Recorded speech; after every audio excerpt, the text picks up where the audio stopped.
the game is clearly not ready for release, or it was not ready for release. But it was released any fucking way. You know why? You know why? Because gamers will give these fucking developers an excuse. Oh, well, it's day one and it's week one. What did you expect? Shut the fuck up! Shut the fuck up! The fuck you mean, what did I expect? I expect my game to work after I buy it. You understand what I'm saying? Now, I spent over $100 on Battlefield 4 because I bought the game and I bought premium. So you think I'm not going to be pissed the fuck off that I can't even play the game?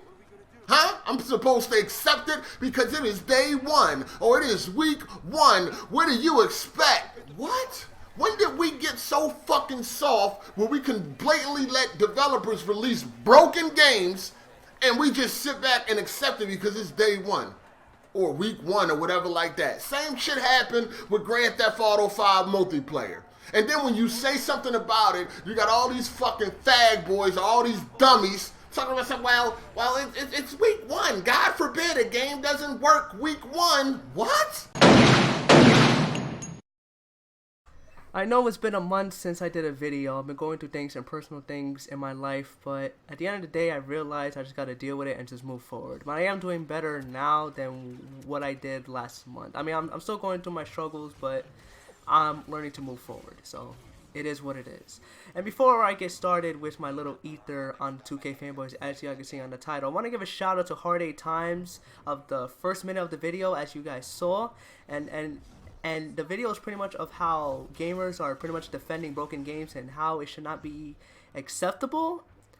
And I pretty much agree, and unfortunately we're still having people defending broken games in 2020 because that video came out in 2012, so it's 8 years old, and I would think that people would open their eyes and be like,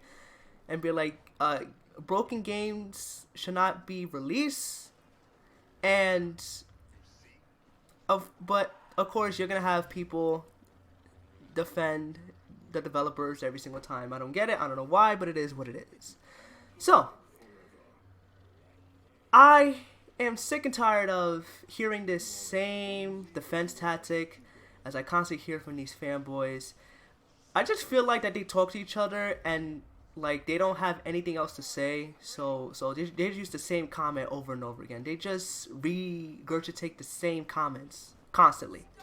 So they say, well, I'm not having these same issues as you see online, so I'm okay with the game. You mean to tell me that you're okay with the game in the current state that is still in today, broken, glitchy, and a mess? You may not have these same issues, but that doesn't mean that the game should be released like this. It's unacceptable. Because people pretty much bought this game for a reason, especially when people spend their hard-earned money, 60, 90, 100, probably more on the game, and any stupid fanboys are saying, oh, well, what do you expect? I expect the game to fucking work. That's why people spend their hard-earned money, because they want to play the fucking game without having issues. Another defense tactic that they use is, oh, well, you don't know what they go through. Well, do you? Do you have any idea what goes on inside 2K? Like, do you work for 2K? Do you have any idea what they do behind closed doors? We don't, like, just because we don't work for 2K, that doesn't mean that we should keep our mouth shut. Whenever there's something wrong, people normally complain. That's a normal thing. When something isn't right or something's not going away, we have every right to complain, especially when people put their hard-earned money on a fucking game, expecting the game to be entertaining and complete. If you're not getting those two things, that's a fucking problem. And again, they try to cater and like pretty much baby the the freaking game developers. Again, like I mentioned before, we shouldn't be catering the developers. These developers should be catering to us, because we're the ones that are paying our hard-earned money for the games to be completed. And if you're not getting that, then you shouldn't be spending your money at all. Now, for what I'm hearing is that the game has gotten better, and quite frankly, I don't believe it still. Now, especially when they had a crashing at January 1st. Like I mentioned, man, and this is just my opinion, 2K20's got to be one of the worst games in wrestling gaming history. Unless 2K21 is remotely worse, then I really question you about what games do you really enjoy, and most of all, how do you find this defendable? Because again, I would think that people will open their eyes and be like, "Yo, I'm getting sick and tired of these games, like being broken."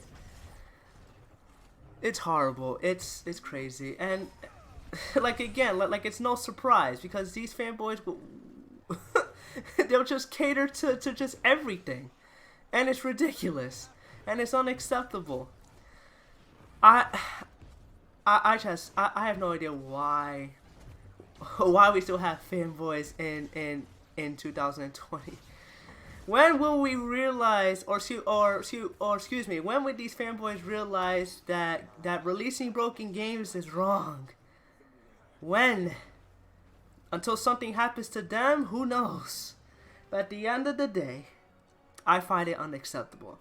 And you fanboys are gonna be another reason why gaming is gonna be a mess, especially when you got other gaming developers following that same tactic, and it's ridiculous.